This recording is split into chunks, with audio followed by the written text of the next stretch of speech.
Hello students, welcome to S&S Publications Current Affairs session. So then everyone knows the specialty of today, very special, the International Non-Violence Day, the Mahatma Gandhi's birth anniversary, very special one. So on this particular occasion, we are going to discuss some points about Mahatma Gandhi as well. So I am starting my session with the different current affairs than which observed today. So ఈ particular సెషన్లో ఈ రోజుకి రిలేటెడ్గా ఉన్న current ఇష్యూస్ని మనం discuss చేస్తున్నాం. వాటితో పాటు స్పెషల్ డే కాబట్టి మహాత్మా గాంధీ బర్త్ యానివర్సరీ కాబట్టి మహాత్మా గాంధీకి రిలేటెడ్గా ఉన్న పాయింట్స్ని కూడా కొన్ని ఎగ్జామ్లో ఉపయోగపడే విధంగా ఉండే విధంగా కొన్ని పాయింట్స్ మనం డిస్కస్ చేద్దాం. ఫస్ట్ పాయింట్కి వద్దాం. ఫస్ట్ పాయింట్ డిస్కస్ చేద్దాం. ఇంపార్టెంట్ వన్, ఇది వెరీ ఇంపార్టెంట్. భారతదేశంలో క్రైమ్ 2019 నివేదిక గివెన్ బై ఎన్సిఆర్బి. ఇది ఈ పర్టికులర్ రిపోర్ట్ ఏదైతే ఉందో, నివేదిక ఏదైతే ఉందో, ఇది రెగ్యులర్గా ఎవ్రీ ఇయర్ మనకి ఎన్సిఆర్బి ఇవ్వడం జరుగుతుందన్నమాట. ఎన్సిఆర్బి అంటే national crime records bureau, important organization. ఇలాంటి ఆర్గనైజేషన్స్ వచ్చినప్పుడు నేను చెప్పాను వాటి గురించి కొంత ఫోకస్ చేయండి, అక్రోనిమ్గా అడుగుతాడని. వాటి కార్యాలయం ఎక్కడానికి కూడా అడగడానికి స్కోప్ ఉంటుంది కాబట్టి సో వాటి మీద మనం ఫోకస్ చేయాలి. NCRB stands for national crime records bureau which is located at New Delhi. So ఇది ఎవ్రీ ఇయర్ ఏం చేస్తుంది అంటే క్రైమ్స్ ఏవైతే జరుగుతున్నాయో ఏ స్టేట్స్ ఏ పొజిషన్స్ ఆక్యుపై చేస్తున్నాయి, పరిస్థితి ఎలా ఉంది అంటే ఏ స్టేట్స్ బాగా సీరియస్గా ఇలాంటి ప్రాబ్లమ్స్ ఫేస్ చేస్తున్నాయి ఈ క్రైమ్స్కి రిలేటెడ్గా ఇలాంటి ఇన్ఫర్మేషన్ని ఎవ్రీ ఇయర్ ఎన్సిఆర్బి ఇస్తుందన్నమాట. ఈ ఎన్సిఆర్బి మనం అబ్జర్వ్ చేస్తే విచ్ వాజ్ ఎస్టాబ్లిష్డ్ ఇన్ 1986, 1986లో దీన్ని ఎస్టాబ్లిష్ చేయడం జరిగింది. Which works under ministry of home affairs, ఇది కూడా తెలిసి ఉండాలి. ఎన్సిఆర్బి అనే కేంద్ర ప్రభుత్వ సంస్థ ఏ మంత్రిత్వ శాఖ కింద పనిచేస్తుంది అని క్వశ్చన్ అడగడానికి స్కోప్ ఉంటుంది. ఏ మంత్రిత్వ శాఖ? Ministry of home affairs. Important one అది. సో ఎప్పుడు ఎస్టాబ్లిష్ అయింది అనుకున్నాం? 1986. హెడ్ క్వార్టర్స్ ఎక్కడ? న్యూఢిల్లీలో హెడ్ క్వార్టర్స్ ఉంది. నెక్స్ట్ వన్ చూద్దాం. నివేదిక ఇచ్చింది మనకి ఎన్సిఆర్బి కదా, భారత ప్రభుత్వ హోం వ్యవహారాల మంత్రిత్వ శాఖలో ఇది ఒక భాగంగా పనిచేస్తుంది. ఎన్సిఆర్బి ప్రస్తుత డైరెక్టర్ ఎవరు అని అంటే ఇది కూడా ఇంపార్టెంటే కదా, ప్రజెంట్ డైరెక్టర్ ఎవరో తెలియాలి కదా మనకి. ప్రజెంట్ డైరెక్టర్ వచ్చేటప్పటికి రామ్పాల్ పవార్, ఈయన ప్రజెంట్ డైరెక్టర్. ఇక్కడ మనకి you can view the picture. So ఇక్కడ ఎన్సిఆర్బి దేశవ్యాప్తంగా నేరాల వార్షిక సమగ్ర గణాంకాలను తెలియజేస్తుంది క్రైమ్ ఇన్ ఇండియా అనే నివేదికతో. క్రైమ్ ఇన్ ఇండియా అనేది రిపోర్ట్ అనమాట. దాని పేరేంటి అంటే క్రైమ్ ఇన్ ఇండియా అనే పేరుతోటి ఈ నివేదికను ఇవ్వడం జరుగుతుంది ప్రతి సంవత్సరం. సో ఎన్సిఆర్బి ఎవ్రీ ఇయర్ ఈ రిపోర్ట్ ఇస్తుంది. దీనిలో ఏవి ఉంటాయి, ఏ ఇన్ఫర్మేషన్ ఉంటాయంటే దేశవ్యాప్తంగా నేరాల వార్షిక సమగ్ర గణాంకాలు ఉంటాయి. అది మనం డిస్కస్ చేయబోతున్నాం. ఒకసారి చూద్దాం, కొన్ని ఎడిషనల్ పాయింట్స్ చూద్దాం. ఎన్సిఆర్బి ఇచ్చిన రిపోర్ట్ కనుక చూసామనుకోండి మనకి ఏ ఇన్ఫర్మేషన్ ఎలా ఉందో తెలిసిపోతుంది అనమాట. అంటే ఏ కండిషన్స్ ఎక్కడ ఉన్నాయో తెలిసిపోతుంది. ఎన్సిఆర్బి రిపోర్ట్ ఇది 2018తో పోలిస్తే 2019 సంవత్సరంలో ఎస్సీలపై నేరాలు 7% పైగా పెరిగాయి. అంటే వాళ్ళ మీద జరిగిన క్రైమ్స్ అనమాట. Be clear. అంటే దెన్ ద క్రైమ్స్ అగెయిన్స్ట్ ఎస్సీస్ ఇంక్రీజ్డ్ 7%. ఎస్టీలపై నేరాలు 26% పెరిగాయి. The crimes against STs increased 26%. On ఎస్సీస్ it's increased 7%. On STs it increased 26%. That's the report given. And 2019లో ఉత్తరప్రదేశ్లో, యూపీలో ఎస్సీలపై అత్యధిక నేరాలు నమోదయ్యాయి. అంటే అగెయిన్స్ట్ ఎస్సీస్ ఏవైతే నేరాలు క్రైమ్స్ ఎక్కువ జరిగినది ఎక్కడ అంటే ఉత్తరప్రదేశ్లో. ఉత్తరప్రదేశ్ తర్వాత సెకండ్ పొజిషన్ ఎవరు అని అంటే ఇది ఫస్ట్ పొజిషన్ అయితే బీహార్ థర్డ్ పొజిషన్స్లో ఉన్నాయన్నమాట. దేనిలో? ఎస్సీల పైన జరిగిన నేరాల్లో ఇది అనమాట పరిస్థితి. ఎస్టీస్ పరిస్థితికి వచ్చేటప్పటికి మధ్యప్రదేశ్ టాప్ పొజిషన్లో ఉంది. మధ్యప్రదేశ్ అత్యధిక కేసులు నమోదయ్యాయి. ఆ తర్వాత సెకండ్ పొజిషన్లో రాజస్థాన్, థర్డ్ పొజిషన్లో ఒడిస్సా ఉన్నాయి. ఇలాంటివి నేషనల్ స్టాటిస్టిక్స్ కింద చెప్తాం. అంటే జాతీయ గణాంకాలు కాబట్టి ఇలాంటివి ఖచ్చితంగా వీటికి రిలేటెడ్గా క్వశ్చన్ అడుగుతాడు. ఎగ్జామ్ స్టాండర్డ్ అది. అంటే నేషనల్ లెవెల్లో, ఇంటర్నేషనల్ లెవెల్లో, రాష్ట్ర స్థాయిలో జరిగే అంశాలు ఏవైతే ముఖ్యమైన రిపోర్ట్లు కానీ ముఖ్యమైన అంశాలు ఉంటాయో వాటిని అడుగుతాడు. కాబట్టి కరెంట్ అఫైర్స్ కింద మనం ఫోకస్ చేయాల్సిన ఏరియా ఇది. ఎస్సీలపై వచ్చేటప్పటికి Uttar Pradesh first position, second position Rajasthan, third position Bihar. ఎస్టీలపై వచ్చేటప్పటికి Madhya Pradesh first, Rajasthan second and Odisha third.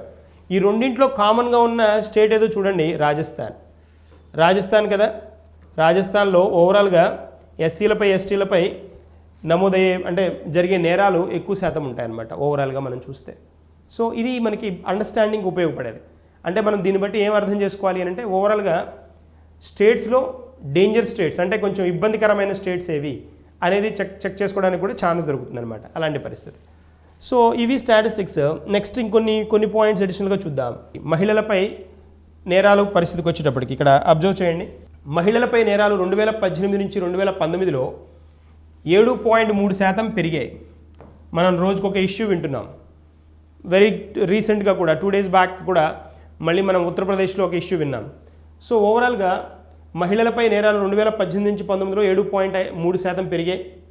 మహిళలపై రోజుకు 88% నేరాలు నమోదయ్యాయి. చూడండి, ఇలాంటి స్టాటిస్టిక్స్, ఇలాంటి నెంబర్లు ఎక్కడ ఉపయోగపడతాయంటే మీరు గ్రూప్ 1 కానీ సివిల్స్ కానీ ఇలాంటి వాటిల్లో ఆన్సర్ రైటింగ్ రాసేటప్పుడు ఇలాంటి స్టాటిస్టిక్స్ని తీసుకోవచ్చు. ఎగ్జామ్ పాయింట్ ఆఫ్ వ్యూలో ఇలాగ ఎంతమంది చనిపోయారు, ఎంతమంది ఎన్ని కేసులు నమోదవుతున్నాయి రోజుకి అనేది అడిగే ఛాన్స్ తక్కువ ఉన్న ఆబ్జెక్టివ్ ఏరియాలో ఆన్సర్ రైటింగ్లో ఇలాంటి స్టాటిస్టిక్స్ చాలా బాగా ఉపయోగపడతాయి. ఫస్ట్ క్లాస్గా ఉపయోగపడతాయి. సో 88 నేరాలు నమోదవుతున్నాయి. ఎస్సీలకు చెందిన మహిళలపై అత్యాచారం కేసుల్లో రాజస్థాన్ అగ్రస్థానంలో ఉంది. ఇదిగోండి, ఇక్కడ కూడా మళ్ళీ రాజస్థానే అగ్రస్థానంలో ఉండగా ఉత్తరప్రదేశ్, మధ్యప్రదేశ్ తరువాతి స్థానాల్లో ఉన్నాయి. సో ఇక్కడ మహిళలపై నేరాల్లో మనకి లిస్ట్ చేసుకున్న వాటిలో రాజస్థాన్ ఉంది. సో తర్వాత నెక్స్ట్ పొజిషన్లో ఉత్తరప్రదేశ్, మధ్యప్రదేశ్ ఉన్నాయి. ఈ స్టాటిస్టిక్స్ ఇంపార్టెంట్. ఇక్కడ చూడండి, ఈ స్లోగన్ కూడా చూడండి, stop crime against women, save them, respect them. అంటే ఇలాంటి హిందూ దేశంలో ఇంపార్టెన్స్ ఇస్తూ వాళ్ళకి రెస్పెక్ట్ ఇచ్చే దేశాలలో చాలా అరుదుగా ఉన్న దేశాలలో భారతదేశం ఒకటి. బట్ అలాంటి దేశంలో కూడా వీళ్ళకి రెస్పెక్ట్ ఇవ్వాలని, వీళ్ళ మీద క్రైమ్స్ ఆపేయాలని ఇలా చెప్పుకోవాల్సి వస్తుంది అని అంటే ఎంత ఇబ్బందికరమైన పరిస్థితి చూడండి ఒకసారి. దట్స్ అ కాంటెక్స్ట్ అనమాట. సో అది నెక్స్ట్ మనం నెక్స్ట్ పాయింట్కి వెళ్తే ఇక్కడ చూడండి, సైబర్ క్రైమ్స్. ఈ క్రైమ్స్లోనే ఎన్సీఆర్బీ ఇచ్చిన లిస్టులో సైబర్ క్రైమ్స్ కూడా ఉన్నాయి. మరి సైబర్ క్రైమ్స్ కూడా ఇష్యూనే కదా. ఎందుకు అని అంటే సైబర్ క్రైమ్స్తో వచ్చిన ప్రాబ్లం ఇష్యూ ఏంటి అని అంటే ఇప్పుడు మనం మార్చి నుంచి లాక్డౌన్స్ చూస్తున్నాం. లాక్డౌన్ 1, 2 ఇలా ఆర్డర్లో లాక్డౌన్స్ చూసినప్పుడు ఇంట్లో నుంచి బయటికి రాకూడదనే కండిషన్ పెట్టేస్తున్నారు అన్నప్పుడు ఇంకా చేసే స్కోప్ ఏముంటుంది? ఇలాంటి నేరాలకి అవకాశం ఎక్కువ ఉంటుంది. ఇంటర్నెట్ ద్వారా జరిగే క్రైమ్స్ ఏవైతే ఉంటాయో, కార్డ్ ట్యాపింగ్స్ కానీ, ఫిషింగ్ అంటారు. ఫిషింగ్ అంటే ఏంటి అని అంటే ఆన్లైన్లో బ్యాంక్ అకౌంట్స్ని వాటికి ఉన్న ఎన్క్రిప్టెడ్ ఇన్ఫర్మేషన్ని క్లోజ్ చేసేసుకొని కంప్లీట్గా వాటి పాస్వర్డ్లని వాటిని ఉపయోగించి ఏం చేసేస్తారంటే అకౌంట్లో ఉన్న డబ్బుల్ని ఫార్వర్డ్ చేస్తూ ఉంటారు, పక్కకు పంపించేస్తూ ఉంటారు. అలాంటి క్రైమ్స్ అనమాట సైబర్ క్రైమ్స్ అంట. సైబర్ క్రైమ్స్ పరిస్థితి వచ్చేటప్పటికి 2019లో 63.5% పెరిగాయి. ఇప్పుడు మనకి రిపోర్ట్ ఇచ్చినది 2020లో, రిపోర్ట్ ఇచ్చింది 2020కి.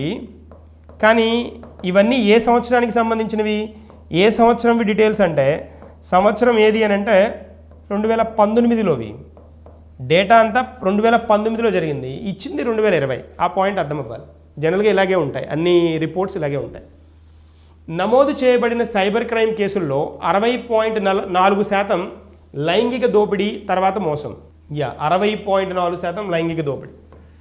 చూడండి ఇలాంటి కేసులు. సో ఒక్కసారి సైబర్ క్రైమ్స్ చూడండి, ఇంటర్నెట్ ద్వారా ఇలాగా మన డేటా ఏదైతే ఉంటుందో డేటాని కొలాప్స్ చేస్తారు, లేకపోతే ఎన్క్రిప్టెడ్ ఇన్ఫర్మేషన్ ఏదైనా ఉంటే వాటిని డీక్రిప్ట్ చేసుకుంటారు, హ్యాకింగ్ కైండ్ ఆఫ్ థింగ్స్ చేస్తారు. మనకున్న ఏదైతే సొఫిస్టికేటెడ్ డేటా ఉందో, వెరీ వెరీ ఇంపార్టెంట్ డేటా ఏదైతే ఉంటుందో దాన్ని దొంగిలిస్తారు. అది సైబర్ అటాక్ అనమాట. ఈ సైబర్ క్రైమ్స్ ఇప్పుడు జనరల్గా ఇలాంటి పరిస్థితుల్లో సైబర్ క్రైమ్స్ ఖచ్చితంగా పెరుగుతాయి ఆబ్వియస్గా. మన స్టాటిస్టిక్స్ చూడండి 63.5% పెరిగాయి, 63.5 పెరిగాయి అనమాట. That is a point. So ఇవి మనకి ఇచ్చిన రిపోర్ట్కి రిలేటెడ్గా ఉన్న ఇన్ఫర్మేషన్. సో నెక్స్ట్ ఇంకొక పాయింట్ గురించి డిస్కస్ చేద్దాం. ఇది మోస్ట్ బర్నింగ్ వన్. ఇలాంటి పదాలు ఎక్కడన్నా యూజ్ చేసిన చోట జనరల్గా వాటి గురించిన క్వశ్చన్ కొంచెం పెద్ద ఎగ్జామ్స్లో గ్రూప్ 2 రేంజ్లోనో 1 రేంజ్లోనో ఇంకా పెద్ద వాటిలోనో అడగడానికి స్కోప్ ఉంటుంది. బట్ స్పెషల్ వర్డ్ కదా, ఇలాంటి వర్డ్స్ యూజ్ చేసినప్పుడు వాటి గురించి కొంత అవగాహన ఖచ్చితంగా ఉండాలి. ఇక్కడ చూడండి, బయో బబుల్ అంటున్నాడు. దీనికి రిలేటెడ్గా ఉన్న కొంత ఇన్ఫర్మేషన్ ఏదైతే బర్నింగ్ వర్డ్ కాబట్టి దీని గురించి మనం కొంచెం తెలుసుకోవాలి. ఇక్కడ పిక్చర్ చూడగానే దాదాపు క్రికెట్ ప్రియులు ఎవరైతే ఉంటారో వాళ్ళకి ఆల్రెడీ అర్థమైపోయి ఉంటుంది ఇది ఏంటి అనేది. ఇక్కడ ఒక వలయంలాగా ఉంది చూడండి, క్రికెట్ కోర్ట్ ఉంది, ప్లేయర్స్ ఉన్నారు, ఇక్కడ వలయంలాగా ఉంది. బబుల్ కదా, ఇది ఇట్స్ అ బబుల్ కదా. ఏంటో ఇన్ఫర్మేషన్ ఒకసారి చూడండి, దాన్ని విల్ గెట్ అండర్స్టాండ్. దానికి రిలేటెడ్గా ఉన్న పాయింట్ ఏంటి అని అంటే మీకు అర్థమైపోతుంది. కోవిడ్-19 ఇప్పుడు బాగా అవుట్బ్రేక్ అవుతుంది కాబట్టి దాని సంక్రమణ ప్రమాదాన్ని తగ్గించడానికి బయట ప్రపంచం నుండి వేరు చేయబడిన సురక్షితమైన వాతావరణంను బయో బబుల్ అంటారు. అంటే బయట ప్రపంచం నుంచి ప్లేయర్స్ డిఫరెంట్ కంట్రీస్ నుంచి వస్తారు, వాళ్ళకి ఎలాంటి కండిషన్స్ ఉన్నాయని చెప్పలేము, హైజీన్ వేరియేషన్స్ ఉంటాయి కాబట్టి ఖచ్చితంగా ఇలా బయట ప్రపంచం నుండి వేరు చేయబడిన సురక్షితమైన వాతావరణం అంటే బయట ప్రపంచంలో ఉన్న కండిషన్స్ ఇక్కడ ఉండకుండా ఇక్కడ కండిషన్స్ అన్నీ బయోలాజికల్ కండిషన్స్ అన్నీ మారతాయన్నమాట. అలాంటి వాతావరణాన్ని క్రియేట్ చేస్తారు. ఎందుకు అనంటే ఇలాంటివి మంత్స్ తరబడి జరిగే స్పోర్ట్ ఈవెంట్స్ కాబట్టి ఇలాంటి వాటిలో ఒక్కరికి అవుట్బ్రేక్ అయినా, ఒక్కరికి ఇలాంటి ఆ ఇన్ఫెక్షన్ కైండ్ ఆఫ్ థింగ్స్ వచ్చినా మిగిలిన వాళ్ళందరికీ స్ప్రెడ్ అవ్వడానికి ఛాన్స్ ఉంటుంది. కాబట్టి వాళ్ళందరినీ ఒక వలయంలోకి తీసుకొచ్చేసి అక్కడ వాళ్ళకి ఎలాంటి వైరస్ ఎఫెక్ట్ లేకుండా ఉండే విధంగా చూసే పద్ధతిని ఏమంటామంటే బయో బబుల్ అంటాం. ఇది న్యూస్లో ఉంది. ఎందుకు న్యూస్లో ఉంది అని అంటే ఈ బయో బబుల్ కండిషన్స్ని వయలేట్ చేస్తే మన బీసీసీఐ ఏం చెప్తుందంటే క్రికెట్లో ప్రత్యేకంగా క్రికెట్లోనే ఇప్పుడు మనం వాడుతున్నాం ఈ పదాన్ని. ఇప్పుడు ఏం చెప్తుంది అని అంటే ఈ బయో బబుల్ కండిషన్స్ని కనుక వయలేట్ చేస్తే వాళ్ళకి ఖచ్చితంగా ఫైన్ వేస్తానని చెప్తోంది. అది కూడా 1 crore రూపీస్ ఫైన్ వేస్తానంటోంది. ఒకసారి చూద్దాం దాని గురించిన ఇన్ఫర్మేషన్. కోవిడ్-19 కోసం ప్రతికూల పరీక్షలు చేసిన తర్వాత రక్షిత ప్రాంతంలోకి ప్రవేశించడానికి అధికారం కలిగిన క్రీడాకారులు, సహాయక సిబ్బంది మరియు మ్యాచ్ అధికారులను మాత్రమే ఇది అనుమతిస్తుంది. ఎవరు అనుమతించేది? బబుల్ అన్నమాట. ఇక్కడ మనం చూస్తున్న ఈ బయో బబుల్ ఏదైతే ఉందో ఈ బయో బబుల్లోకి ఎవరిని అలౌ చేస్తారు అంటే వీళ్ళని. రక్షిత ప్రాంతంలోకి ప్రవేశించడానికి అధికారం కలిగిన క్రీడాకారులు, సహాయక సిబ్బంది మరియు మ్యాచ్ అధికారులను మాత్రమే బయో బబుల్లోకి అనుమతిస్తారు. ఇక్కడ చూడండి, కోర్ట్ అంతా బయో బబుల్ పర్యవేక్షణలో ఉంది చూడండి. ఇలాంటి వైరస్ ఇంపాక్ట్ లేకుండా దాన్ని కంప్లీట్గా క్లోజ్ అయినట్టుగా ఉంది. దిస్ ఇస్ బయో బబుల్ ఇదనమాట. సో ఇక్కడ ఇలాంటి ఎన్వైరన్మెంట్ని క్రియేట్ చేస్తున్నారు. They are creating this kind of environment to come out of these type of diseases అనమాట. That's a point. So then I'm moving to the next one, this one. ఇప్పుడు already ఎవరికన్నా ఈ problem వచ్చిందా, ఎందుకు ఇంత యాక్టివ్గా cricket board ఇలాంటి decision తీసుకుంది అని అంటే దానికి రీజన్స్ కూడా లేకపోలేదు. రీజన్ ఏంటి అని అంటే ఇక్కడ చూడండి, then will get understand. Indian premier లీగ్లో IPL 2020 సీజన్లో బయోసేఫ్ బబుల్ మార్గదర్శకాలను ఉల్లంఘించిన తొలి ఆటగాడిగా చెన్నై సూపర్ కింగ్స్ ఆటగాడు KM ఆసిఫ్ నిలిచాడు. ఇతను KM ఆసిఫ్. ఈ KM ఆసిఫ్ ఏంటి అని అంటే ఈ రూల్స్, ఈ గైడ్ లైన్స్ ఏవైతే ఇచ్చారో బయో బబుల్కి రిలేటెడ్గా ఏవైతే గైడ్ లైన్స్ ఇచ్చారో వాటిని బ్రీచ్ చేశాడనమాట, వయలేట్ చేశాడనమాట. సో ఫస్ట్ వన్ ఇతను CSK మన చెన్నై సూపర్ కింగ్స్ ఏదైతే ఉన్నారో వాళ్ళ ఆ ప్లేయర్ ఇతను. సో ఇతను గట్టిగా మన BCCI హెడ్ దాన్ని వార్నింగ్ ఇవ్వడం కూడా జరిగిందనమాట. ఇలా కనుక పునరావృతం అవుతాయి, ఇలాంటి విషయాలు కనుక మళ్ళీ రిపీట్ కనుక అవుతే ఖచ్చితంగా 1 crore రూపీస్ ఫైన్ వేస్తామని చెప్పడం కూడా జరిగిందనమాట. దట్ ఈస్ యువర్ బయోసేఫ్ బబుల్ అని అంట. ఈ లోపల ఉన్నవాళ్ళు సేఫ్ జోన్లో ఉన్నట్టు అనమాట. వాళ్ళని ఆ ప్లేయర్స్ని ముందుగానే కంప్లీట్గా వాళ్ళని చెక్ చేసి క్లీన్ కండిషన్స్, హైజీన్ కండిషన్స్ని ప్రొవైడ్ చేసి అక్కడ వాళ్ళు ఆడడానికి తర్వాత కూడా ఎలాంటి ప్రాబ్లం లేకుండా ఉండే విధంగా ఆ కండిషన్స్ని క్రియేట్ చేస్తారు. దట్ ఈస్ బయో బబుల్ అనమాట. That's one. So important one ఇది మనకి ఆ వర్డ్ ఏంటో తెలియాలి. నెక్స్ట్ వన్కి వెళ్దాం. యా, ఇది ఒక బర్నింగ్ టాపిక్. ఇది కూడా ఒక బర్నింగ్ వన్నే, ఇంపార్టెంట్ వన్నే. Armenia versus Azerbaijan. Armenia Azerbaijan. Armenia versus Azerbaijan కదా. ఈ రెండు కంట్రీలు ఎందుకు న్యూస్లో ఉన్నాయి ఇప్పుడు అని అంటే రీజన్ ఉంది, ఒక స్పెషల్ రీజన్ ఉంది. గత ఒక వారం రోజులుగా ఈ రెండు దేశాలు ఏంటి అంటే మధ్య వివాదాస్పదమైన నాగోర్న్ కరాబాఖ్లో సైనిక చర్య ఫలితంగా కనీసం 100 మంది పౌరులు చనిపోవడం జరిగిందనమాట. ఈ పర్టికులర్ పార్ట్లో అర్మేనియా అజర్బైజన్. ఈ అర్మేనియా అజర్బైజన్ ఏషియన్ కాంటినెంట్లో నేషన్స్ ఇవి. ఇక్కడ ఈ రెండు కంట్రీల మధ్య ప్రాంతీయ సంఘర్షణ అనమాట, రీజనల్ ఫైట్ అనమాట. ఇది రీజనల్ ఫైట్ జరగడం, పక్కపక్కన ఉండే కంట్రీస్ ఇవి. ఈ రెండు కంట్రీస్ మధ్య ఈ పర్టికులర్ ఏరియాలో నాగోర్న్ కరాబాఖ్లో సైనిక చర్యల వల్ల, అంటే మిలిటరీ యాక్టివిటీస్ వల్ల దాదాపుగా 100 మంది పౌరులు మరియు పోరాటదారులు మరణించడం జరిగిందనమాట. దాంతో ఈ పర్టికులర్ న్యూస్ ఏమైందంటే బాగా హై ఎండ్లో లైమ్ లైట్లోకి వచ్చింది. సో 100 మంది చనిపోవడం అంటే చిన్న విషయం కాదు కదా.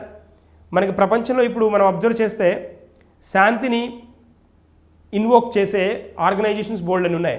ఉదాహరణకి యునైటెడ్ నేషన్స్ ఆర్గనైజేషన్ లాంటివి పెద్ద పెద్ద సంస్థలు ఉన్నాయి. చాలా కంట్రీలు కూడా శాంతిని ప్రొవోక్ చేసే కంట్రీస్ బోల్డ్ అని ఉన్నాయి. ఇప్పుడు ఇండియా తీసుకోండి, ఇండియా స్టేట్మెంట్ కూడా ఇచ్చింది. ఏమని అంటే బాబు బార్డర్లో ఉన్న విషయాలని కూర్చొని కంప్లీట్గా వాటిని క్లియర్ చేసుకోవాలి తప్పితే వాటికి ఫైట్ దాకా వెళ్ళకూడదు.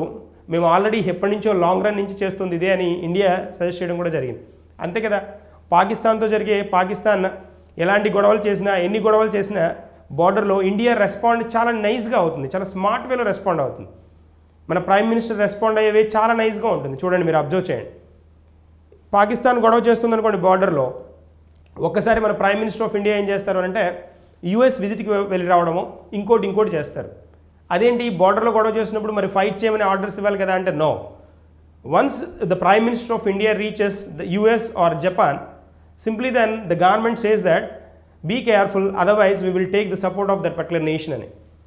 బాబు జాగ్రత్తగా ఉండు, ఈ కంట్రీ నేను ఏదైతే విజిట్ చేశానో వాళ్ళు నాకు సపోర్ట్ చేస్తున్నారు, దానివల్ల నీకు ఇబ్బంది కలుగుతుందని ఇండైరెక్ట్గా చెప్పడం. ఇండియా డిప్లొమసీ అలా ఉంటుంది.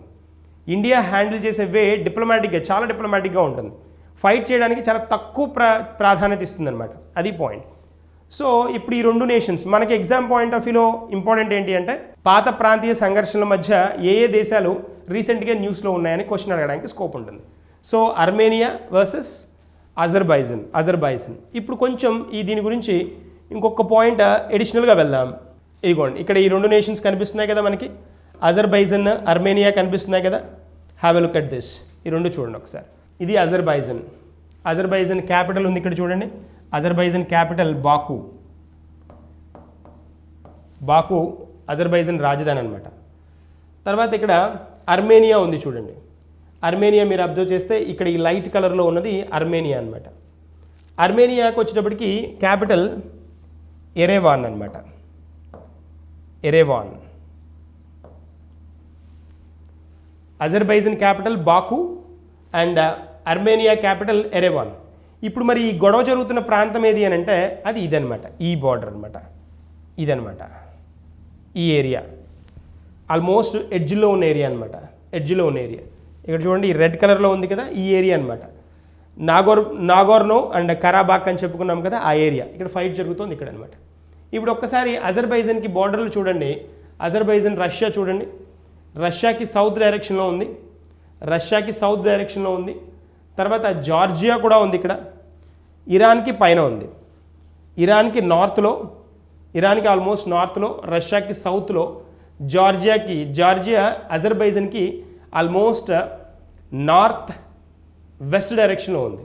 అంతే కదా. ఇది నార్త్ కదా, ఇది సౌత్ డైరెక్షన్ కదా, ఇది వచ్చేటప్పటికి వెస్ట్ కదా, ఇది ఈస్ట్ డైరెక్షన్. అజర్బైజన్కి నార్త్ డైరెక్షన్లో రష్యా ఉంది, లేదా రష్యాకి అజర్బైజన్ సౌత్లో ఉంది, ఎలాగైనా ఒకటే కదా. జార్జియా అజర్బైజన్కి ఏ డైరెక్షన్లో ఉంది అని అంటే ఇది నార్త్ వెస్ట్ కదా, నార్త్ వెస్ట్లో ఉంది. ఇక్కడ సౌత్లో ఇరాన్ ఉంది, సౌత్లో ఇరాన్ ఉంది ఎవరికి, అజర్బైజాన్కి. తర్వాత ఈ అజర్బైజాన్కి అర్మేనియా ఏ డైరెక్షన్లో ఉంది అని అంటే, అర్మేనియా మీకు చూడండి ఇక్కడ వెస్ట్ డైరెక్షన్లో ఉంది, వెస్ట్ డైరెక్షన్లో ఉంది. దట్స్ అ పాయింట్, సింపుల్గా గుర్తుంటుంది. ఇలాంటి పిక్చర్స్ వల్ల ఏమవుతుందంటే ఆ ఇన్ఫర్మేషన్ బాగా స్ట్రాంగ్గా రిజిస్టర్ అవుతుంది. It stands for long period అనమాట, long period. That's a point.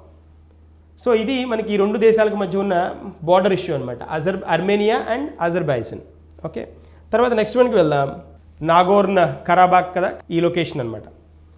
ఈ పాయింట్లో రెండు దేశాలు ఈ ప్రాంతంపై దశాబ్దాలుగా పోరాడుతుండగా ఈ ప్రాంతంపై అనమాట.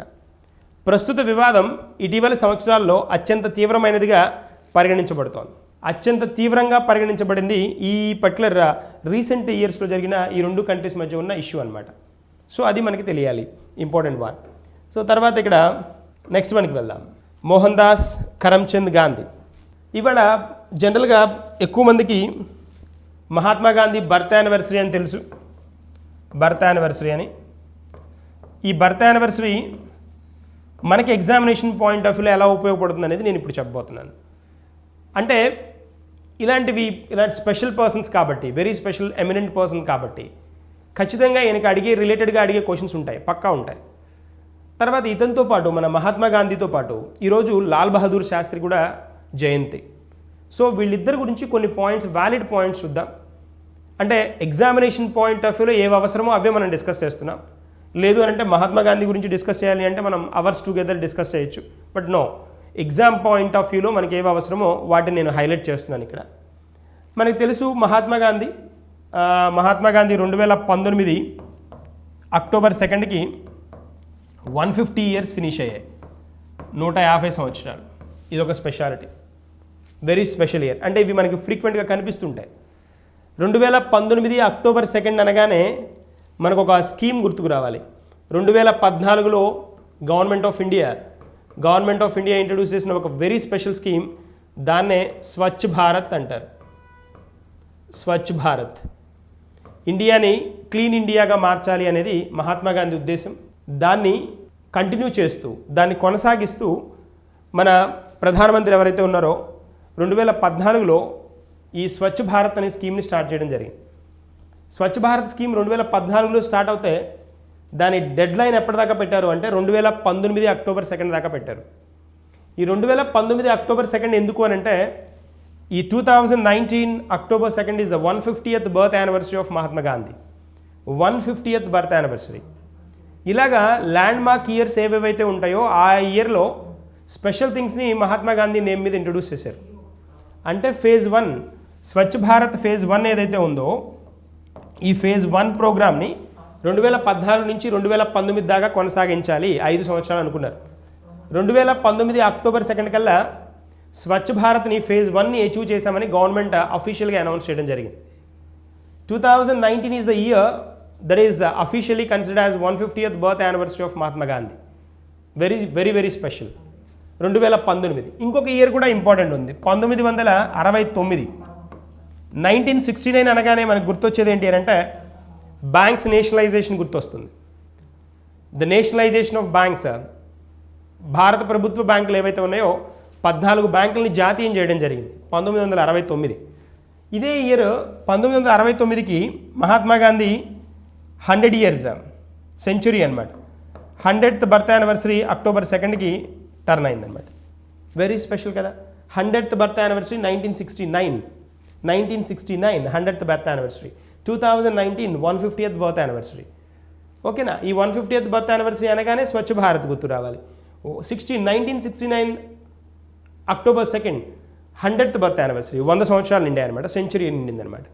సో ఈ 1969 స్పెషల్ ప్రొవిజన్ కింద, ఆ స్పెషల్ డే కింద ఏం చేశారు అని అంటే కరెన్సీ నోట్స్ మీద మహాత్మా గాంధీ ఈ బస్ట్ ఏదైతే ఉందో దీన్ని ఇవ్వడం, ఈ పిక్చర్, ఆ లాఫింగ్ ఫేస్ ఏదైతే ఉందో ఆ ఫేస్ని ఇంట్రడ్యూస్ చేయడం స్టార్ట్ చేశారు. అది మనం ఇలాంటి పాయింట్స్ మనకి ఎగ్జామినేషన్ పాయింట్ ఆఫ్ వ్యూ ఉపయోగం కాబట్టి ఖచ్చితంగా వీటి గురించి కొంత ఎడిషనల్ పాయింట్స్ని మనం డిస్కస్ చేస్తూ వద్దాం.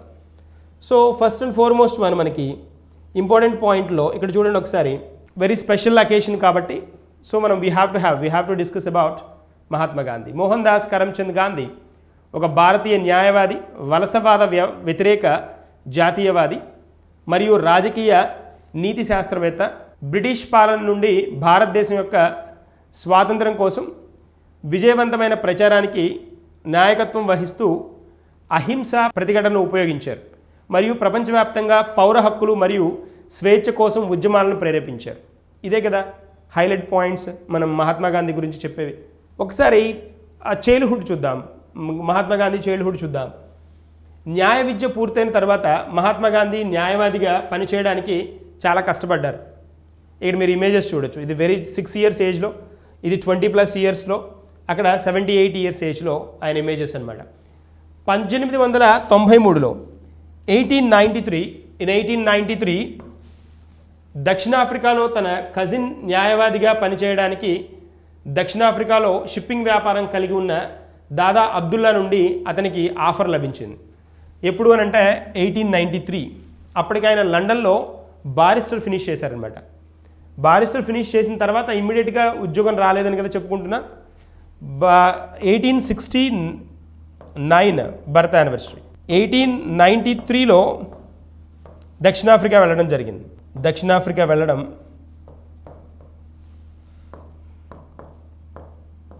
ఇదే కదా 1893లో.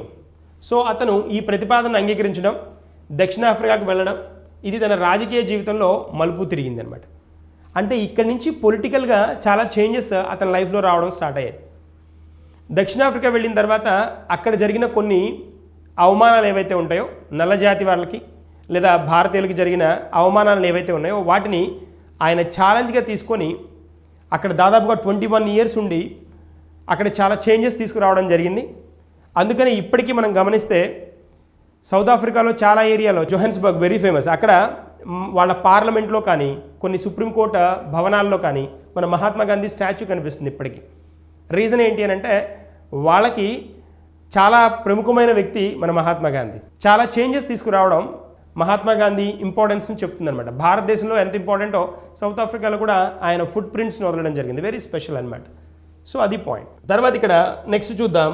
ఇక్కడ ఈ పర్టికులర్ పిక్చర్ రిప్రజెంటేషన్ ఏంటి అంటే అతను దక్షిణాఫ్రికాలో ఉన్న సమయంలో నల్ల మరియు భారతీయుల పట్ల అనేక సందర్భాల్లో ఆధారిత వివక్షను ఎదుర్కొనడం జరిగింది. ఇక్కడ ఉంది చూడండి. ఇక్కడ ఆయన తర్వాత విజిట్ చేసినప్పుడు అనమాట, ఇది ట్రైన్. ఇక్కడ అదే ట్రైన్ని అక్కడ అదే స్టేషన్లో మన నరేంద్ర మోడీ విజిట్ చేసినప్పుడు ఆయన ఆ పర్టికులర్ ట్రైన్ అక్కడ ఆ పర్టికులర్ స్టేషన్లో ఎక్కడైతే మహాత్మా గాంధీని అవమానించారో సౌత్ ఆఫ్రికాలో ఆ పర్టికులర్ ఏరియాలో ఇక్కడ రీసెంట్గా నరేంద్ర మోడీ సౌత్ ఆఫ్రికాని విజిట్ చేసినప్పుడు అక్కడ ట్రైన్ అక్కడ స్టేషన్లో తీసిన పిక్ అనమాట. సో ఇలాగా దక్షిణాఫ్రికాలో అతనికి జరిగిన ఏదైతే ప్రాబ్లమ్ని అతను హ్యాండిల్ చేసిన వే, దానికి రియాక్ట్ అయిన వే చాలా చాలా గొప్పగా చెప్తారనమాట. గొప్పగా చెప్తారు. ఖచ్చితంగా దాని నుంచే ఆయన మన భారతదేశానికి స్వాతంత్రం రావడానికి కూడా ఖచ్చితంగా ఇక్కడ ఆయన అవమానింపబడ్డ పరిస్థితులు కూడా ఖచ్చితంగా దోహదపడ్డాయని చెప్పచ్చు. సో ఇప్పుడు మనం ఒకసారి అబ్జర్వ్ చేద్దాం. నెక్స్ట్ చూద్దాం. ఇక్కడ చూడండి, మనకి ఎగ్జామ్ పాయింట్ ఆఫ్ వ్యూలో చూద్దాం. ఇక్కడ పాయింట్ మనకి ఏంటి ఇంపార్టెంట్ అనేది చూద్దాం. ప్రవాస భారతీయ దివస్ 2020. ఈ ప్రవాస భారతీయ దివస్ ఇక్కడ లోగో కనిపిస్తోంది చూడండి. ప్రవాస భారతీయ దివస్ ఇక్కడ లోగో కనిపిస్తోంది చూడండి. వెరీ ఇంపార్టెంట్ లోగో ఇది. Very very important logo. ఈ Pravasi Bharatiya Divas official logo designed by ఈ డెబేషియస్ సర్కార్ అనే ఆయన, డెబేషియస్ సర్కార్, ఇతను ఈ ప్రవాస భారతీ దివస్ లోగోని ఇంట్రడ్యూస్ చేయడం జరిగిందనమాట. ఈయన ఫర్ దేనికోసం అని అంటే for ministry of external affairs government of India, external affairs ministry కోసం ఈ పర్టికులర్ లోగోని ఇంట్రడ్యూస్ చేయడం జరిగింది. ఎవరు ఇంట్రడ్యూస్ చేశారనేది మనకి ఇంపార్టెంటే. డెబేషియస్ సర్కార్ పర్సన్ ఇతను. ఈ ప్రవాస భారతీ దివస్ అంటే ఏంటి అనేది తెలియాలి. ప్రవాస భారతీ దివస్ని మనం షార్ట్ ఫామ్లో PBD అంటాం. ప్రవాస భారతీయ దివస్ అంటే, ప్రవాస భారతీయ దివస్ అంటే NRI's డే అంటారు. NRI's day. ఈ NRI డే అనేది ఏంటి అంటే నాన్ రెసిడెంట్ ఇండియన్స్ డే. అంటే మహాత్మా గాంధీ మనకి భారతదేశానికి 1893లో ఎక్కడైతే మనకి సౌత్ ఆఫ్రికాకి వెళ్ళారో ఈ సౌత్ ఆఫ్రికా నుంచి రిటర్న్ అయింది 1915లో అనమాట. 1915లో సౌత్ ఆఫ్రికా నుంచి భారతదేశానికి రిటర్న్ అయ్యారు మహాత్మా గాంధీ. ఈ 1915 జనవరి 9th అనమాట. జాన్ 9th, జనవరి 9న ఈయన భారతదేశానికి రావడం జరిగింది. ఆ జనవరి 9 ఏదైతే ఈయన వేరే కంట్రీలో ఉండి మన భారతదేశానికి వచ్చారు కాబట్టి ఆ జనవరి 9ని ప్రవాసీ భారతీయ దివస్ అంటారు. ప్రవాసీ భారతీయ దివస్గా సెలబ్రేట్ చేస్తారు. దాన్నే ఎన్ఆర్ఐ డే అంటాం. అప్పటి నుంచి 1915 నుంచి మనం దీన్ని సెలబ్రేట్ చేస్తున్నాం. 1915 నుంచి ఈ పర్టికులర్ ప్రవాసీ భారతీయ దివస్ని Mahatma Gandhi was return from South Africa కాబట్టి that particular day is celebrated as PBD, NRIs డేగా సెలబ్రేట్ చేస్తున్నాం. చాలాసార్లు అడిగాడు ఎగ్జామ్లో, వెరీ ఇంపార్టెంట్ వన్. ప్రవాస భారతీయ దివస్ ఏ డేని సెలబ్రేట్ చేసుకుంటారు? జనవరి 9th. ఏ ఇయర్లో వచ్చారు మహాత్మా గాంధీ అంటే 1915. ఇది 1915 కదా. ఇక్కడి నుంచి 2015కి ఈ ప్రవాస భారతీయ దివస్ మన వాళ్ళు సెలబ్రేషన్స్ స్టార్ట్ అయ్యి 100 సంవత్సరాలు నిండాయి. ఇది కూడా ఇంపార్టెంట్. 100 years అంతే కదా. 1915 నుంచి 2015కి 100 years ప్రవాస భారతీయ దివస్ సెలబ్రేషన్స్ 2015లో జరిగాయి. సో ఇక్కడ అన్ని ఇంపార్టెంట్ పాయింట్లే.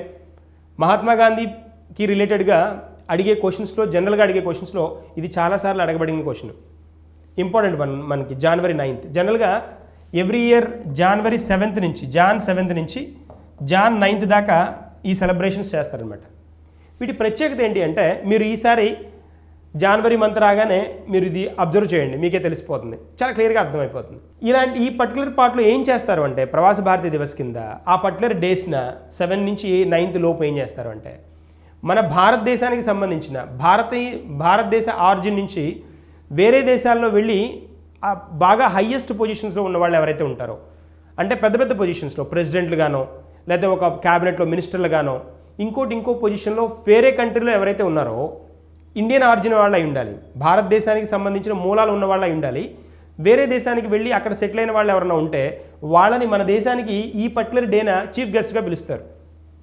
చీఫ్ గెస్ట్గా పిలిచి ఈ సెలబ్రేషన్స్ జరుగుతారనమాట. దట్ ఇస్ ఇంపార్టెన్స్ అనమాట.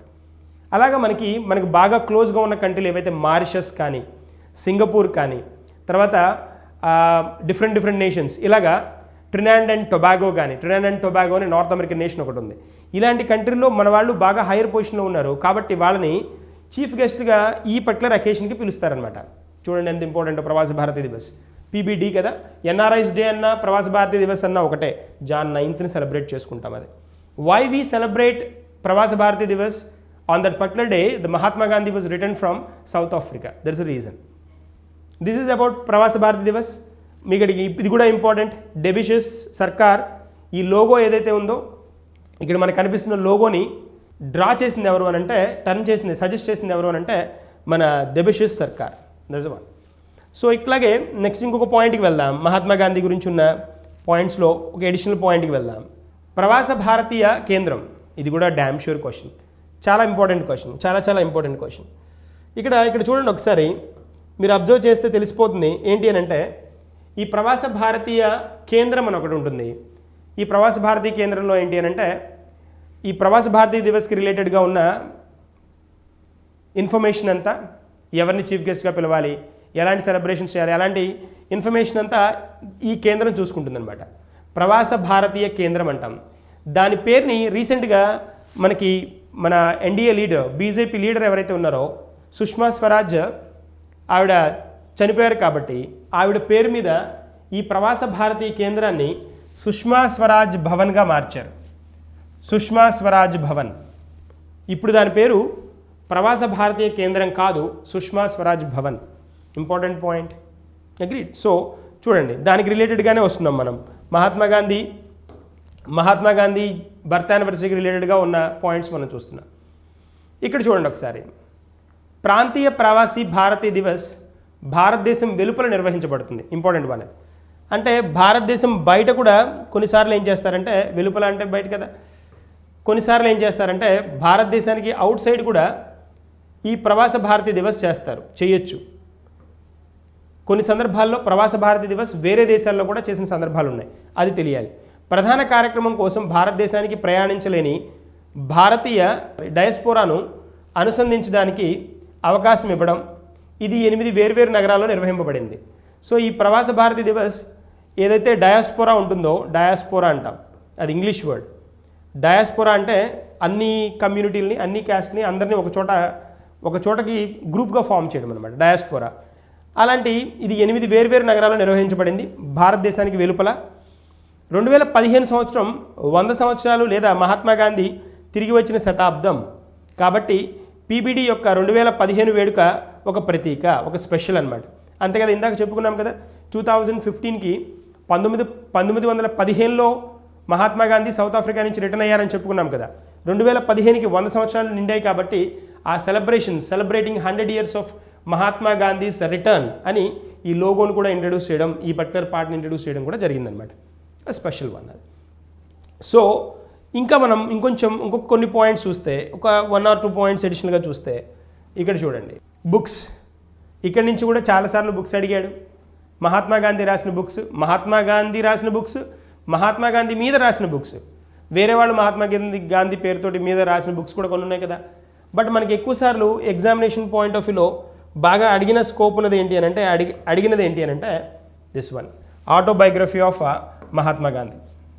ఆటోబయోగ్రఫీ కదా. ఈ ఆటోబయోగ్రఫీ ఇక్కడ చూడండి ఏంటో అది, the story of my experiments with truth, my story of experiments with truth, my experiments with truth, experiment with truth. ఇది ఆయన ఆటోబయోగ్రఫీ. ఆటోబయోగ్రఫీ అంటే స్వీయ చరిత్ర, ఎవరికి వాళ్ళు రాసుకుంటే ఆటోబయోగ్రఫీ, వేరే వాళ్ళ గురించి కానీ వేరే వాళ్ళ ఇన్ఫర్మేషన్ రాస్తే బయోగ్రఫీ. సో ఇది autobiography, Mahatma Gandhi autobiography. The story of my experiments with truth, this the autobiography of Mahatma Gandhi. ఇక్కడ వస్తే ఇక్కడ మీరు చూస్తే ఇవి మనోహర్ మల్గోన్కర్ రాసిన బుక్. ఇది మహాత్మా గాంధీ మీద ఈయన మల్గోన్కర్ రాశారు, the men who killed Gandhi అనే బుక్. ఇది రీసెంట్ బుక్కే. The men who killed Gandhi was written by Manohar మల్గోన్కర్.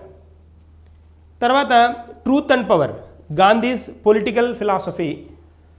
ఇది ఈ బుక్ వచ్చేటప్పటికి మనకి డారీ నరంజీ రాసిన బుక్. ఇది the truth and power, Gandhiji's political philosophy అనేది బుక్ నేమ్. తర్వాత ఇక్కడ చూస్తే ఇంకొక బుక్ చూస్తే ఇక్కడ ఇవి బయోగ్రఫీ. ప్రేయర్ అనేది book, it is a biography. ఇది biography of Mahatma Gandhi. Biography Mahatma Gandhi రాసిన పుస్తకమే అనమాట ఇది. పేరేంటి అంటే ప్రేయర్.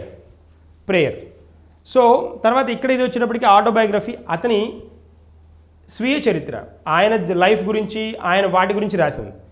ఇది జనరల్ ప్రేయర్, ఇది జనరల్ ఐడియాని ఇస్తూ రాసిన పుస్తకం బయోగ్రఫీ అనమాట. సో అవి మన ఇంపార్టెంట్ బుక్స్, మహాత్మా గాంధీ రాసినవి, మహాత్మా గాంధీ పేరు మీద వచ్చిన బుక్స్. కానీ మనకి ఇది ఒకసారి చూద్దాం. ఇక్కడ స్వచ్ఛ భారత్ మిషన్, ఇది కూడా డిస్కస్ చేయాల్సిన పాయింట్ కదా. స్వచ్ఛ భారత్ మిషన్ లేదా స్వచ్ఛ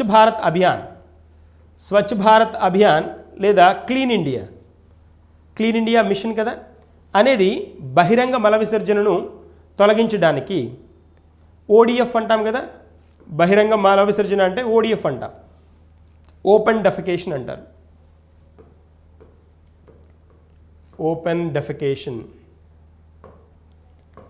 ఇండియాని ఓపెన్ డెఫికేషన్ ఫ్రీ చేయాలి అని. ఓడిఎఫ్ అంటే free, open defecation free. Open defecation free చేయడం అంటే ఏంటి అంటే, ఆరుబయట బహిరంగంగా మల విసర్జన చేసే సిద్ధాంతం ఉంది కదా మనకి, అడాప్ట్ అయ్యి గ్రామాల్లో మీరు జనరల్గా చూస్తుంటాం కదా, దాన్ని కంప్లీట్గా రిమూవ్ చేయాలి, ఆ కండిషన్ని తీసేసేయాలి అనేది మనకి స్వచ్ఛ భారత్ మిషన్ కానీ భారత్ అభియాన్ లేదా క్లీన్ ఇండియా మిషన్ యొక్క మెయిన్ ముఖ్య ఉద్దేశం. సో ఇక్కడ ఈ తొలగించడానికి మరియు ఘన వ్యర్థ పదార్థాల నిర్వహణను మెరుగుపరచడానికి భారత ప్రభుత్వం 2014లో ప్రారంభించిన దేశవ్యాప్త ప్రచారమే ఈ పర్టికులర్ స్వచ్ఛ భారత్ అనేది.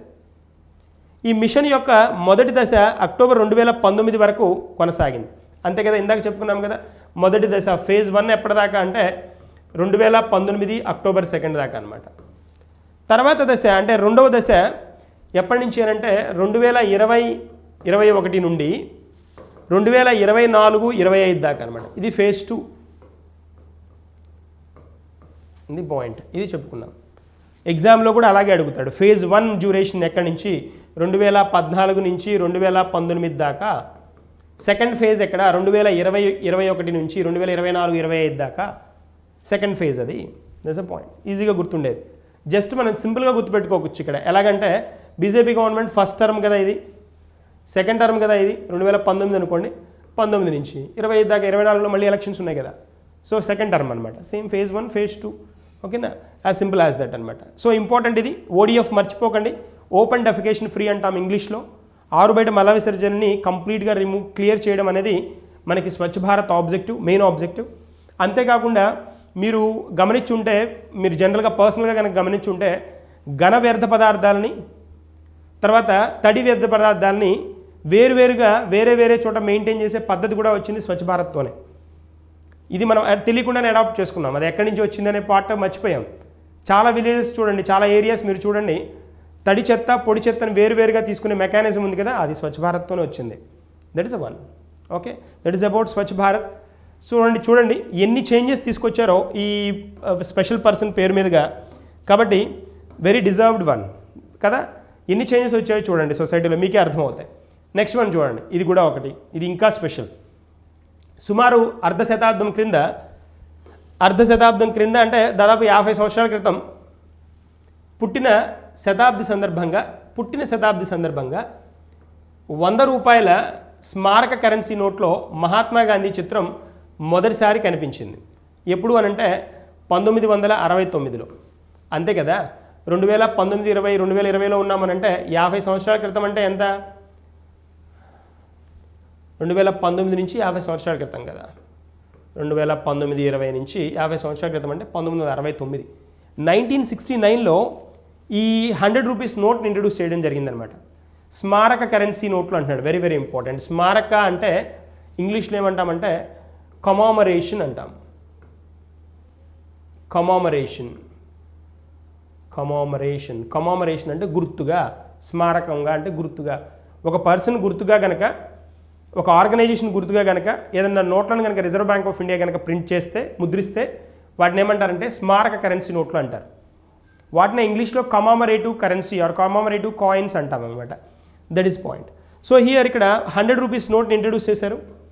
ఇది ఒక సైడ్ అనమాట, 100 రూపీస్కి ఒక సైడ్, అంతే కదా. ఇది ఫేస్. ఇక్కడ చూడండి, ఇది సెకండ్ సైడ్. అదే 100 రూపీస్ సెకండ్ సైడ్. ఇది సేవాగ్రామ్ ఆశ్రమం నేపథ్యంలో మహాత్మా గాంధీ కూర్చున్నట్లు చూపించే 100 రూపాయల స్మారక నోటుతో రిజర్వ్ బ్యాంక్ ఆఫ్ ఇండియా 1969లో దీన్ని రిలీజ్ చేయడం జరిగిందనమాట. ఇది ఫస్ట్ ఇండియాలో మహాత్మా గాంధీ ఇమేజ్ తోటి ప్రింట్ అయిన ఫస్ట్ కరెన్సీ నోట్ ఇది. 100 రూపీస్ నోట్ 1969. అప్పటి నుంచి కంటిన్యూస్గా కరెన్సీ నోట్ల మీద మహాత్మా గాంధీ ఉన్నారంటే లేదు, స్మారక నోట్లు అని అన్నాడు. Very very important point. Just ఆయన బర్త్ యానివర్సరీ 1969కి 100 సంవత్సరాలు నిండడం వల్ల, 100 ఇయర్స్ నిండడం వల్ల, ఎప్పటి నుంచి 1869 కదా ఆయన పుట్టింది, 1969కి 100 సంవత్సరాలు అయింది కదా, 100 ఇయర్స్ కదా ఆయన పుట్టి, 100 ఇయర్స్ అయింది. కాబట్టి దానికి జ్ఞాపకంగా ఆ పర్టికులర్ పార్ట్ని కమామరేట్ చేసుకుంటూ స్మారక కరెన్సీ నోట్ని ఇంట్రడ్యూస్ చేయడం జరిగింది 1969లో. కానీ క్వశ్చన్ అడిగినప్పుడు చాలా జాగ్రత్తగా ఉండాలి. ఇక్కడ ఏంటి అని అంటే, ఎప్పటి నుంచి కంటిన్యూ చేశారు మహాత్మా గాంధీని కరెన్సీ నోట్ల మీద అని అంటే 1969 కాదు, ఇట్స్ రాంగ్. ఎప్పుడు మహాత్మా గాంధీది మొదటిసారిగా కరెన్సీ నోట్ల మీద మహాత్మా గాంధీ ఇమేజ్ని ఇచ్చారు అని అంటే 1969 కరెక్ట్. ఆ పాయింట్ మిస్ అవ్వకూడదు. It's very important. సో ఇక్కడ 100 ఇయర్స్ పార్ట్ కదా. నెక్స్ట్ వన్కి వెళ్దాం. ఇక్కడ చూడండి, దేశ పితామహుడి చిత్రం 1987లో కరెన్సీ నోట్లపై క్రమం తప్పకుండా కనిపించింది. Very very important point.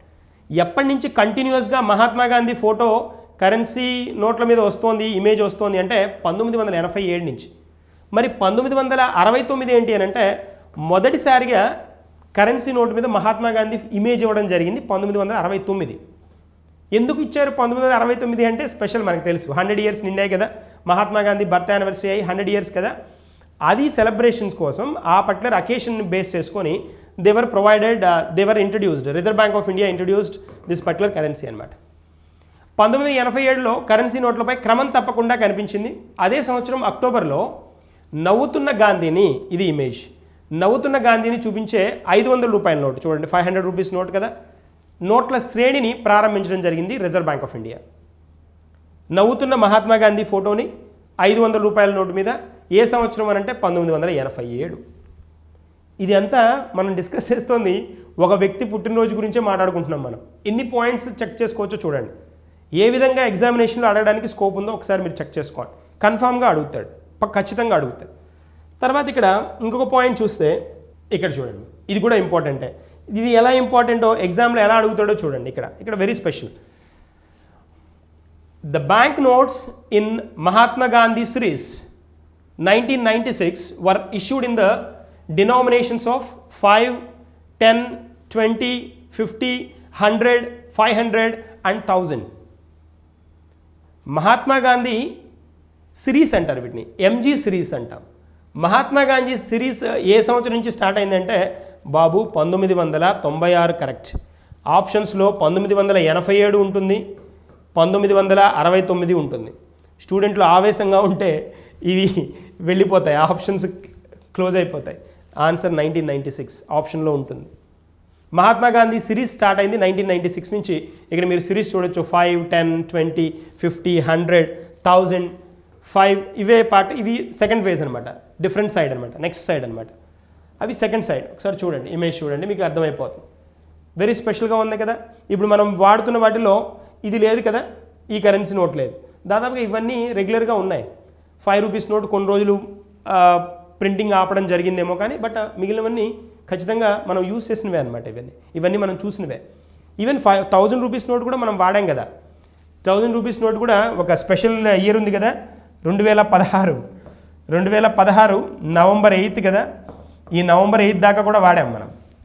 అక్కడి నుంచే కదా ఆపేశారు. ఇక్కడి నుంచే కదా, అక్కడి నుంచే ఆపేయడం జరిగింది కదా. Very special day. డిమానిటైజేషన్ జరిగింది కదా, డిమానిటైజేషన్ జరిగిన పార్ట్ కదా.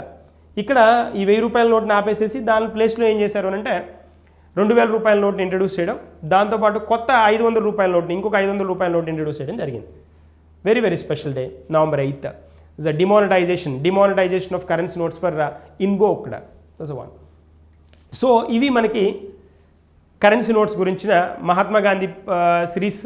మహాత్మా గాంధీ రిలేటెడ్గా ఏమన్నా క్వశ్చన్స్ కరెన్సీ గురించి అడగాలి అని అంటే ఇప్పుడు ఇంకొక పాయింట్ చూద్దాం, ఇంకొక స్పెషల్ వన్ చూద్దాం. ఇక్కడ చూడండి, చాలామంది ఏమనుకుంటారు అని అంటే ఈయన జాన్ వెస్లీ అనమాట. జాన్ వెస్లీ ఈయన క్లీన్లీనెస్ ఇస్ గాడ్లీనెస్. ఈ స్లోగన్ చూడండి ఒకసారి, ఇది ఎక్కడో విన్నట్టుగా ఉంటుంది. Cleanliness is next to godliness. శుభ్రంగా ఉండడం అంటే దేవుడికి ఆల్మోస్ట్ రీచ్ అయినట్టే అని చెప్పి, నెక్స్ట్ టు ద గాడ్ అన్నట్టు అని ఈ స్లోగన్ జనరల్గా ఇక్కడ ఎందుకు చెప్పాల్సి వచ్చిందంటే జాన్ వెస్లీ గురించి. ఇది మహాత్మా గాంధీ స్లోగన్ అని చాలామంది భావిస్తారు. ఇది మహాత్మా గాంధీ స్లోగన్ కాదు, ఇది ఎగ్జామ్లో అడిగాడు కూడా. ఆ ఆప్షన్స్లో మహాత్మా గాంధీ ఉంది, జాన్ వెస్లీ ఉంది. స్వచ్ఛ భారత్ ప్రోగ్రామ్ విన్న వాళ్ళు, తెలిసిన వాళ్ళు అందరూ ఏం చేస్తారు అంటే క్లీన్లీనెస్సే కదా, clean India is a objective behind Swachh Bharat అని చెప్తారు. ఓహో, cleanliness is next to godliness అని అంటే మహాత్మా గాంధీదేమో అనుకుంటారు. బాబు, ఇది మహాత్మా గాంధీకి దీనికి ఈ పర్టికులర్ కోట్కి, ఈ పర్టికులర్ స్లోగన్కి సంబంధం లేదు. This was given by John Wesley. Be clear, చాలా క్లియర్గా ఉండండి. జాన్ వెస్లీ ఇచ్చిన కోటేషన్ ఇది. సో మహాత్మా గాంధీకి సంబంధించిన కోటేషన్ కాదు. ఇవి ఈ పాయింట్స్ మనకి మహాత్మా గాంధీకి రిలేటెడ్గా మనం ఈ స్పెషల్ డేన ఖచ్చితంగా డిస్కస్ చేసుకోవాల్సిన, తెలుసుకోవాల్సిన అంశాలు. తర్వాత చూద్దాం, నెక్స్ట్ ఇంకొక పాయింట్ చూద్దాం. ఇక్కడ చూడండి, ఇంకొక స్పెషల్ వ్యక్తి, very very special person, Lal Bahadur Shastri. ఈ అక్టోబర్ 2 ఈయన బర్త్ యానివర్సరీ కూడా. కానీ చాలా మటుకు నెగ్లెక్ట్ చేసిన వెరీ స్పెషల్ పర్సన్స్లో ఈయన కూడా ఉన్నారు. అంటే కొంతమందిని కాలానుగుణంగా ఎందుకో మర్చిపోవడం జరుగుతుంది. వాళ్ళు చేసిన సర్వీసెస్ చాలా స్పెషల్ సర్వీసెస్ ఉన్నా అలా మర్చిపోయిన వాళ్ళలో ఈయనొకరు. తర్వాత నేతాజీ సుభాష్ చంద్రబోస్ ఒకరు. వీళ్ళిద్దరిని ఫస్ట్ పొజిషన్లో చూపిస్తాం. అసలు వాళ్ళ లైఫ్ ఎలా ఎండ్ అయిందో అనేది కూడా మిస్టరీ, ఇప్పటిదాకా తేలని ఒక క్వశ్చన్ మార్క్ అనమాట. సో అలాంటి వాళ్ళలో very special and eminent person మన లాల్ బహదూర్ శాస్త్రి. ఈయన స్పెషాలిటీ ఏంటి అని అంటే ఒకసారి చూద్దాం. మన ప్రధానమంత్రిగా వర్క్ చేశారు ఈయన. లాల్ బహదూర్ శాస్త్రి భారత రెండవ ప్రధానమంత్రిగా ఉన్నారు. అంటే మొదటి ప్రధానమంత్రి మనకి 1947 నుంచి 1964 దాకా ఎవరు అంటే జవహర్లాల్ నెహ్రూ. జేఎల్ఎన్ అంటాం కదా, జవహర్లాల్ నెహ్రూ, ఈ పర్టికులర్ పీరియడ్లో 1964లో జవహర్లాల్ నెహ్రూ మరణం తర్వాత లాల్ బహదూర్ శాస్త్రి వస్తారు. 1964 నుంచి 66 దాకా ఇతనే ప్రైమ్ మినిస్టర్ అనమాట. ఈ పర్టికులర్ పీరియడ్లో మనం కనుక అబ్జర్వ్ చేస్తే 1962లో జవహర్లాల్ నెహ్రూనే ప్రైమ్ మినిస్టర్గా ఉన్నారు. 47 నుంచి 64 కదా, దాదాపుగా 18 సంవత్సరాలు, రఫ్గా 18 ఇయర్స్ జవహర్లాల్ నెహ్రూ ప్రైమ్ మినిస్టర్గా ఉన్నారు. అన్ని సంవత్సరాలు ప్రధానమంత్రిగా ఉన్నది అంటే ఇప్పటి వరకు ఉన్న ప్రధానమంత్రుల్లో అన్ని ఎక్కువ సంవత్సరాలు ప్రధానమంత్రిగా ఉంది జవహర్లాల్ నెహ్రూనే. ఈయన తర్వాత ఇందిరాగాంధీ దాదాపుగా 15 సంవత్సరాలు ఉన్నారు. ఇందిరాగాంధీ తర్వాత మన్మోహన్ సింగ్ 10 ఇయర్స్ ఉన్నారు. తర్వాత ఇప్పుడు ఛాన్స్ ఉంది ఎవరికంటే నరేంద్ర మోడీకి ఛాన్స్ ఉంది, ఎందుకంటే సెకండ్ టర్మ్ కదా, సెకండ్ టర్మ్లో ఉన్నారు కాబట్టి ఈ టర్మ్ అంతా ఫినిష్ అయింది అని అంటే ఈయన కూడా ఇప్పుడు 4th పర్సన్, నెక్స్ట్ ఈయన కూడా 3rd పర్సన్ లిస్టులోకి వచ్చే స్కోప్ ఉంటుందన్నమాట. అది పాయింట్. ఇక్కడ 1962లో మనకి ఒక నెగిటివ్ షేడ్ ఉంది. ఏంటి అని అంటే భారత్ చైనా యుద్ధం, దీని టైంలో ఈయన కీలక పాత్ర వహిస్తారు. ఎవరు? లాల్ బహదూర్ శాస్త్రి. అప్పుడు ప్రధానమంత్రి కాదు, 62లో ప్రధానమంత్రి జవహర్లాల్ నెహ్రూనే, కానీ చాలా ప్రత్యేక పాత్రలో ఈయన వహిస్తారు. ఎంత స్పెషల్ లీడర్లు అంటే వీళ్ళు, ఆయన రైల్వే మంత్రిగా పనిచేశారు, రక్షణ మంత్రిగా పనిచేశారు, ఆర్థిక మంత్రిగా పనిచేశారు. ఈయన రైల్వే మంత్రిగా ఉన్నప్పుడు ఒక రైలు పట్టాలు తప్పి పబ్లిక్కి ఇబ్బంది అయింది అనేసి ఈయన రైల్వే మంత్రిగా ఆయనే కంప్లీట్గా పక్కకు వచ్చేశారు. నేను రైల్వే మంత్రిగా ఉండడానికి అర్హుణ్ణి కాను అని రిజైన్ చేసేశారు. ఎంత స్పెషల్ లీడరో చూడండి.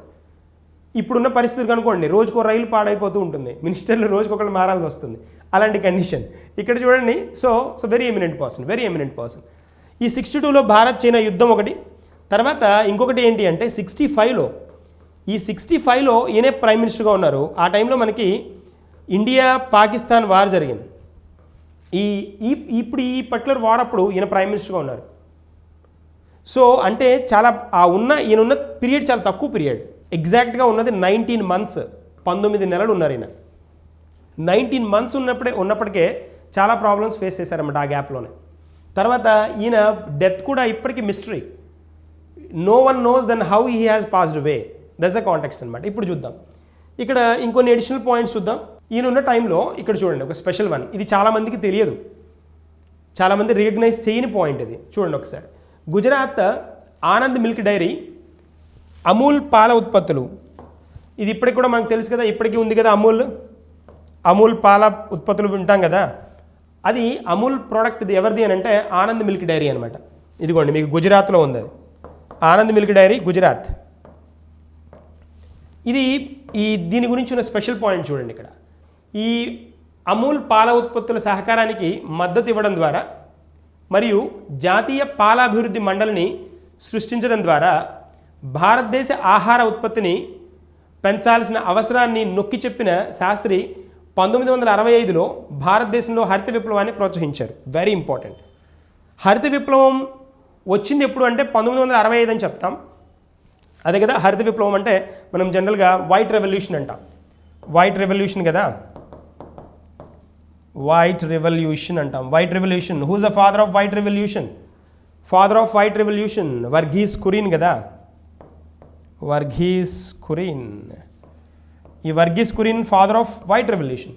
ఈయన వైట్ రెవల్యూషన్ ఎవరు తెచ్చారు అనేది ఎప్పుడు వింటాం. ఎవరు తెచ్చారు వైట్ రెవల్యూషన్ రావడానికి? వర్గీస్ కురియన్ అనే ఆయన కారణం. బాగుంది. కానీ ఎవరి టైంలో దానికి ప్రోత్సహించింది ఎవరు అని అంటే Lal Bahadur Shastri. The man behind this particular white revolution is Lal Bahadur Shastri, అన్డౌట్ అనమాట. వెరీ స్పెషల్ వన్ అది. తర్వాత ఇది ఆహార ధాన్యం ఉత్పత్తిలో పెరుగుదలకు దారితీసింది, ముఖ్యంగా పంజాబ్, హర్యానా, ఉత్తరప్రదేశ్లో. పంజాబ్, హర్యానా, ఉత్తరప్రదేశ్లో ఆహార ధాన్యాల ఉత్పత్తిలో కానీ ఇంకొక విధంగా డెవలప్మెంట్ రావడానికి ఫస్ట్లో బీజాలు వేసింది ఎవరు అని అంటే వాటికి లాల్ బహదూర్ శాస్త్రి అని చెప్పాలి. Very special. 1965 white revolution, the man behind, indirectly the man behind white revolution is Lal Bahadur Shastri. It's a very special person. తర్వాత this was the news observed on 1966. 1966లో ఒక న్యూస్ పేపర్లో వచ్చిన న్యూస్ అనమాట ఇది. ఈయన లాల్ బహదూర్ శాస్త్రి 1966లో హీ వెంట్ టు ఉజ్బెకిస్తాన్ అంటాం కదా, ఉజ్బెకిస్తాన్ వినుంటారు మీరు. ఏషియన్ కంట్రీనే, ఏషియాలోదే అనమాట, ఏషియన్ కాంటినెంట్లోదే ఏషియన్ కాంటినెంట్లో ఉన్న కంట్రీనే ఇది. ఈ కంట్రీలో ఏమైంది అంటే ఉజ్బెకిస్తాన్లో ఈయన దౌత్య సంబంధాల కోసం విజిట్కి వెళ్తారు. ఈయన ఈ ఉజ్బెకిస్తాన్ క్యాపిటల్ ఏంటి అని అంటే, రాజధాని ఏంటి అని అంటే క్యాపిటల్ తష్కంట్. ఈ తష్కంట్ ఏదైతే ఉందో తష్కంట్కి విజిట్కి వెళ్తారు లాల్ బహదూర్ శాస్త్రి. అక్కడ ఈయన అనుమానాస్పద స్థితిలో చనిపోవడం జరుగుతుందన్నమాట. భారతదేశ ప్రధానమంత్రి వేరే దేశానికి వెళ్ళి చనిపోవడం ఈయనే ఫస్ట్, ఈయనే లాస్ట్ ఇప్పటి వరకు. Very special. ఎందుకు అని అంటే ఇక్కడ చూడండి, ఎందుకు ఈ కాంటెక్స్ట్ అంటే ఈ ఉజ్బెకిస్తాన్ నుంచి ఉజ్బెకిస్తాన్కి దౌత్య సంబంధాలకు వెళ్ళడం, అక్కడ అనుమానాస్పదంగా మరణించడం ఇప్పటికి కూడా తేలని మిస్టరీ ఇది. అందుకని స్పెషల్ అంటున్నాను. అంటే వెరీ అన్ఎక్స్పెక్టెడ్గా యాక్టివ్గా హెల్దీగా ఉన్న పర్సన్ చనిపోవడం జరిగేటప్పటికి ఒకసారిగా ఇండియా అంతా సర్ప్రైజ్ అవ్వడం జరిగిందనమాట. That is a part. Is Lal Bahadur Shastri is a death and Tashkent, ఇదే కదా Tashkent capital of Uzbekistan, a murder. ఇంటెన్షనల్గా చంపారు అనేది ఒక క్వశ్చన్ మార్క్ అనమాట. క్వశ్చన్ మార్క్ చూడండి, డౌట్ ఇప్పటికే, అది తేలని డౌట్ అనమాట.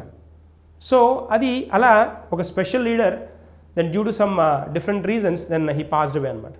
సో అలా మనం ఈ స్పెషల్ డేన అక్టోబర్ 2న లాల్ బహదూర్ శాస్త్రి గురించి కూడా డిస్కస్ చేయడం జరిగింది. ఓకేనా. ఇప్పుడు మనం డైలీ మనం డిస్కస్ చేసే క్వశ్చన్కి వద్దాం.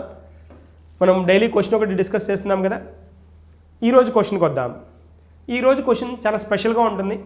ఈ స్పెషల్ డేకి సంబంధించిన క్వశ్చనే, బట్ ఇది కూడా కొంచెం ట్రిక్కీ క్వశ్చనే.